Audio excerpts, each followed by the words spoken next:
Hi everybody, I'm Lights Camera Jackson. Today is Sunday, November 18, 2018. Welcome to a new episode of LCJ Live. Happy 90th birthday, Mickey Mouse. We have so much to get to on this episode of LCJ Live. I want to get that out of the way first. Happy 90. There was this campaign for the past 2 weeks called Share Your Ears. I did it yesterday, where if you posted a picture with your Mickey ears on Twitter using that hashtag, Disney donated $5 to Make-A-Wish, I believe up to $2 million. So that was a fantastic campaign. It lasted for about 2 weeks, and now celebrating the 90th birthday of the most iconic animated character of all time. So congrats to Mickey on that, and Disney. Thank you so much. Make-A-Wish is such a wonderful organization. We have a lot to get to today on LCJ Live. Spirit Awards nominations are out. Award season is in full swing. Holiday specials are around the corner, and I've seen a couple of award season contenders in the last few days.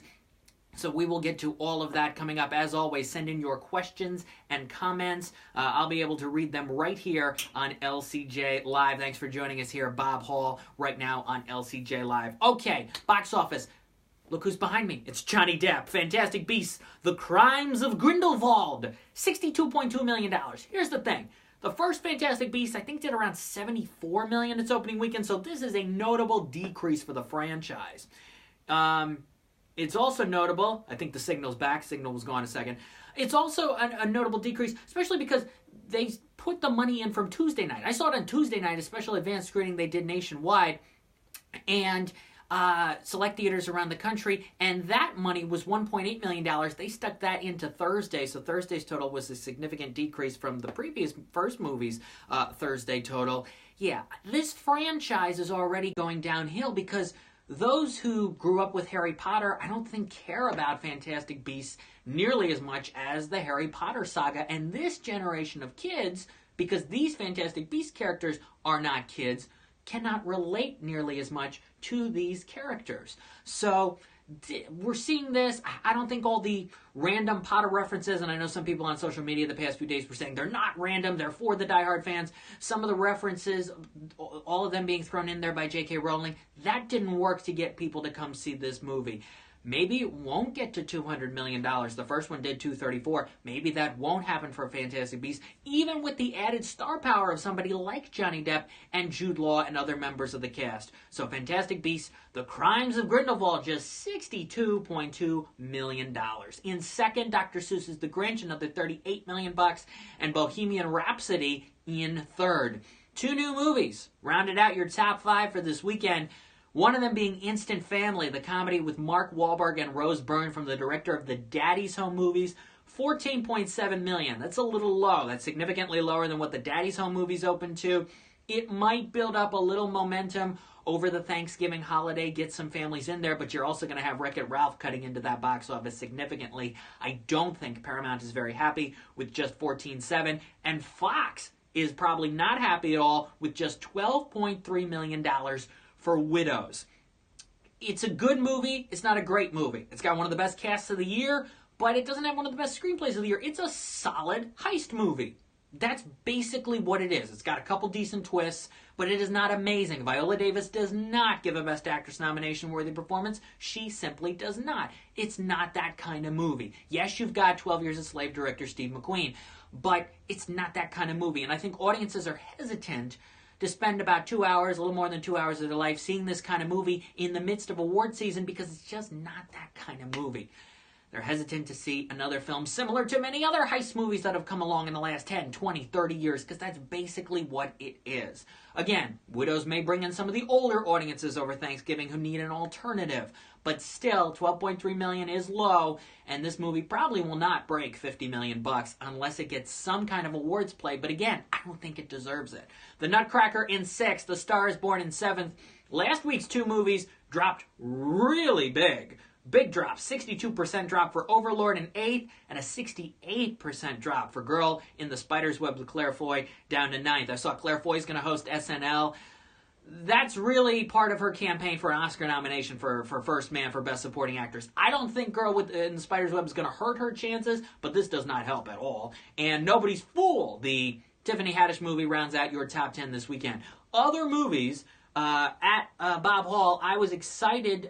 Sorry to Bother You got a Spirit Award nomination. Yes, we'll get to the Spirit Awards nominations in just a little bit here on LCJ Live, and Sorry to Bother You being one of those that did get nominated. Want to go to a couple movies at the box office, though.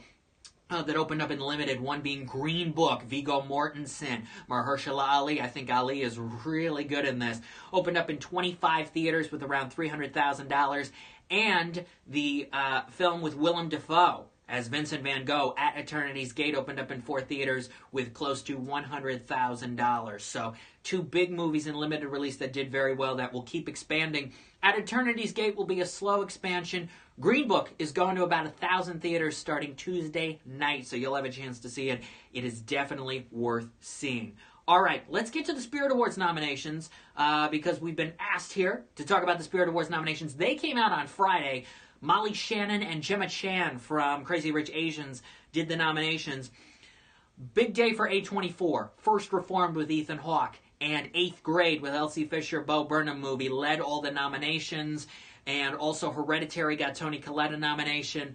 And Glenn Close got a nomination for The Wife. Carey Mulligan for Wildlife. It's a big Best Actress category. Somebody missing from that Best Actress category is Melissa McCarthy. It's award season. I'm a member of the Broadcast Film Critics Association, so I've been getting lots of stuff, including screeners and screenplays. This is the screenplay for Can You Ever Forgive Me, starring Melissa McCarthy. She did not get a Best Actress nomination the other day for the Spirit Awards, but yet her co-star, Richard E. Grant, did get a Best Supporting Actor nomination, and the screenplay is nominated too.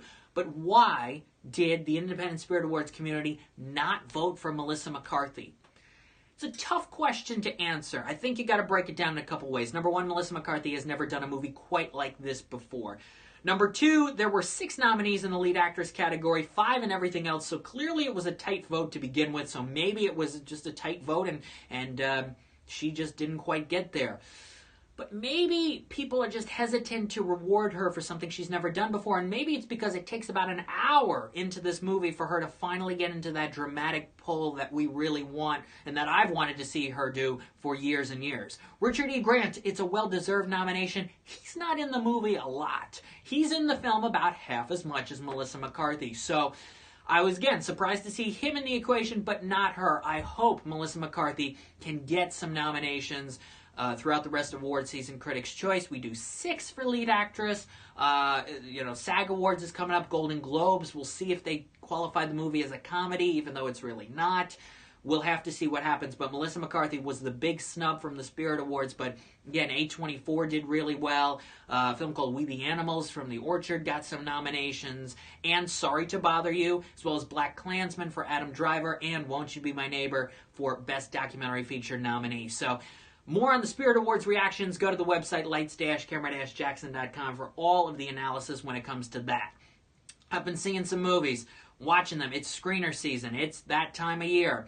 I watched a film the other night called Mirai. It's an animated movie, an anime film actually from Japan, from Studio Chizu. It is amazing. It is coming to select theaters through Fathom Events on Thursday, November 29th. Highly recommend you see this movie. It is, without question, one of the best movies of the year and one of the best movie experiences of the year. The English language version voice cast includes John Cho, Rebecca Hall, and Daniel Day Kim. Go to fathomevents.com, see where it's playing near you, Mirai. And my review is up at lights-camera-jackson.com. Watched a movie last night, a foreign language film from Poland called Cold War. Joanna Kulig, lead actress contender. She's good in this movie. I don't know if it's going to get her nominations, but she is good. The gentleman in the film as well is also very good. This is a film about lovers from a distance trying to come together, but borders are separating them through the 1950s, early 1960s. This is Poland's submission to the Academy Awards for Foreign Language Film. And it is a music drama, too. There's a lot of great music in this film. It's a black and white movie. It is a nice romance, too. It's got some power to it, some subtle power. It doesn't sensationalize the fact that there are borders that are literally separating them during this pivotal political time in history. I like the fact it's called Cold War. Cold War is the movie, and I'm going to have my review of that up a little bit later at lights-camera-jackson.com. I saw Alfonso Cuarón's Roma the other day. That's also a foreign language contender. That review is up on the website as well. Also going to have several new podcasts this week with the songwriters of The Loud House. There's a new Loud House special called Really Loud Music that premieres Friday at 7 p.m. Eastern on Nickelodeon. If you are a big Loud House fan, you're going to love this special. They jammed 15 songs into 22 minutes. It's kind of amazing. I talked with the songwriters, Michelle Lewis and Doug Rockwell. I'll be putting out that podcast this week. Also going to have podcasts with Academy Award winner John Cars. He did Paperman. He's got a new short called Age of Sail. And I'm going to be talking with a very young filmmaker named Perry Chen, who's got an animated short film that is in the contention as well for the Academy Awards. So I'll be talking about that as well, doing that podcast in a couple of days. Hey, before I forget, let's do this contest now. You're just joining us here on LCJ Live. This is the original Christmas Specials collection, 5 holiday favorites, including Frosty, Rudolph, Santa Claus is Coming to Town. This is the new deluxe edition. It's got more bonus features, better quality picture, sound, all of that. So I've got one copy here, and I've got a copy for one of you out there. Tomorrow, I'm going to be doing a contest. So look out on my social media, Twitter at LCJ Reviews, for your chance to win this copy so you can watch these over the holidays. Be sure to look out for that. These are some of the all-time classics. Also in here, Cricket of the Hearth and The Little Drummer Boy. Fantastic, classic, iconic holiday specials. You want this copy? Look for my social media post tomorrow, Twitter at LCJ Reviews, for your chance to win a copy of this. I love doing contests. So excited to give one of those away to my viewers, my listeners, my people out there. I appreciate you. I appreciate you watching LCJ Live. And hey, you can have one of these as a reward for your holiday season. Speaking of holiday specials, Frosty's going to be on TV this Friday night, going up against The Grinch, which is on NBC, and Santa Claus is Coming to Town, which is on ABC. Trolls Holiday is also on Friday night, and on the CW, Grandma Got Run Over by a Reindeer. It is the unbelievable quadruple header of holiday specials going up against each other this Friday night. What are you going to be watching? Every year, it seems to be a big battle. Who will come out on top Friday night at 8 o'clock? And Brett Harity, can't wait for the LCJ 12 Days of Christmas. Yes, we are a little more than a month away. And you know what's really cool? This year, it's the 10th edition of the 12 Days of Christmas. So I got to be doing something special and a little bit different for it, right? You'll have to see, a little more than a month away, for the 10th edition of 12 Days of Christmas. So this is a big week for movies. Thanksgiving week is a big time. The Frontrunner with Hugh Jackman is expanding into more locations. Green Book with Viggo Mortensen and Mahershala Ali is expanding nationwide. And some big movies are opening up, including Robin Hood, which actually comes out tomorrow night, early showings in select places. And on Tuesday night, Ralph Breaks the Internet and Creed 2. Ralph Breaks the Internet, of course, is the sequel to 2012's Wreck-It Ralph. The whole voice cast is back, new characters too, including Gal Gadot voicing a character. And Creed 2 is the follow-up to Creed, which got Sylvester Stallone a Golden Globe, a Critics' Choice Award, and an Oscar nomination for his performance. He should have won. And Tessa Thompson's back, Michael B. Jordan is back. And from what I've been reading, a lot of people like this sequel. It lives up or comes pretty close to the first Creed and even succeeds it in some circumstances. I've heard people say Tessa Thompson is amazing in this. Can Stallone get back in the supporting actor race? We'll have to see, and a lot of people pulling for Michael B. Jordan. I will still say this. I believe if Oscar voting went another week in that 2015-2016 season, if it went another week, I believe Michael B. Jordan could have been up for Best Actor for Creed. I believe it was possible. Obviously, that was the year of Oscars So White. Will Smith should have been in the category for Concussion. But I think Michael B. Jordan would have gotten in there another week of voting. He would have been up for Best Actor for Creed because it's a very good performance and he had some momentum going, piggybacking on Stallone during that time just a little too late. How are they going to do at the box office? I think families are going to go to Wreck-It Ralph. The 20, 30-year-olds, the video game lovers, are going to go to Wreck-It Ralph. And the people who love the first Creed are going to come out and see Creed 2 because of that nostalgia and that emotion and seeing the new face-off with the new Creed, the new Drago, all of that taking place. I'm going to be seeing Creed 2, Ralph Breaks the Internet, and several other award season contenders. I'm going to have my reviews up all week long of various movies at lights-camera-jackson.com. All right. I think we covered most about everything, but just to make sure you got everything, the 411. Mickey Mouse, happy 90th birthday. Fantastic Beasts, $62.2 million. Spirit Awards, I wish Melissa McCarthy got a nomination. We'll see how she does the rest of award season. Look for my review of Cold War later today on the website. My Mirai review. You gotta see this animated movie. That's up on the site right now. Have several podcasts, new LCJ Q&A episodes coming up later this week. And look tomorrow, social media, Twitter at LCJ Reviews for your chance to win this copy of 5 classic Christmas holiday specials.